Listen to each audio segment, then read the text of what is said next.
Hello my dear friends and my dear students. इस video में मैं आपको सेंटेंस के बारे में बताने जा रहा हूँ। सेंटेंस क्या है, व्हाट इज ए सेंटेंस। तो dear students, a sentence is a meaningful group of words. मतलब एक वाक्य जो है वो शब्दों का एक अर्थपूर्ण समूह होता है, तो उसे हम लोग वाक्य कहते हैं। हम ऐसे भी कह सकते हैं कि ए sentence is A group of words which makes a complete sense. यानी कि वाक्य शब्दों का वह समूह होता है जो कि एक पूर्ण अर्थ का निर्माण करता है, पूर्ण अर्थ को बताता है।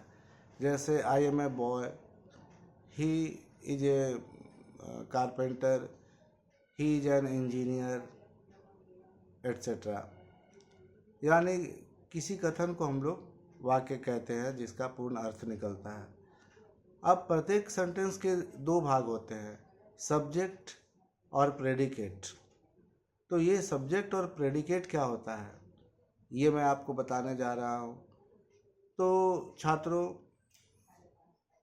The first part of a sentence which name something, it is called subject.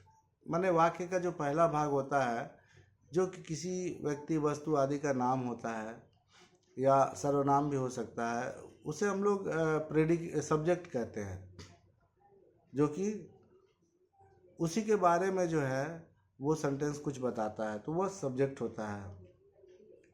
इसको हिंदी में हम लोग उद्देश्य भी कहते हैं। अब आया दूसरा भाग वाक्य का, प्रेडिकेट, जो कि हिंदी में विधेय कहा जाता है।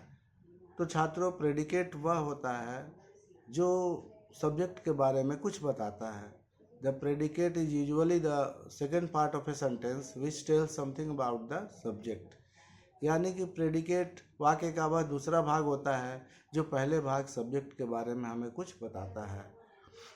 जैसे उदाहरण के लिए अगर हम कहते हैं वी राइट, तो वी सब्जेक्ट हुआ, राइट प्रेडिकेट हो गया। शी लव्स हिम, तो शी सब्जेक्ट हुआ, लव्स हिम प्रेडिकेट हो गया। उसी तरह द काउ इज वाइट, तो द काउ सब्जेक्ट है और इज वाइट जो है वो प्रेडिकेट है। तो मेरा ख्याल है कि आपने इस सब्जेक्ट और प्रेडिकेट को, सेंटेंस को अच्छी तरह से समझ लिया होगा। ठीक से समझने के लिए और कुछ बार इस वीडियो को देखिएगा। मुझे लगता है ये जानकारी आपके लिए ज़रूर काम की है, और अच्छी लगी हो तो प्लीज़ लाइक, शेयर और सब्सक्राइब ज़रूर कीजिए। अगले वीडियो में मैं फिर आपके लिए ग्रामर का कुछ नया चीज़ लाऊंगा। तब तक के लिए थैंक यू वेरी मच।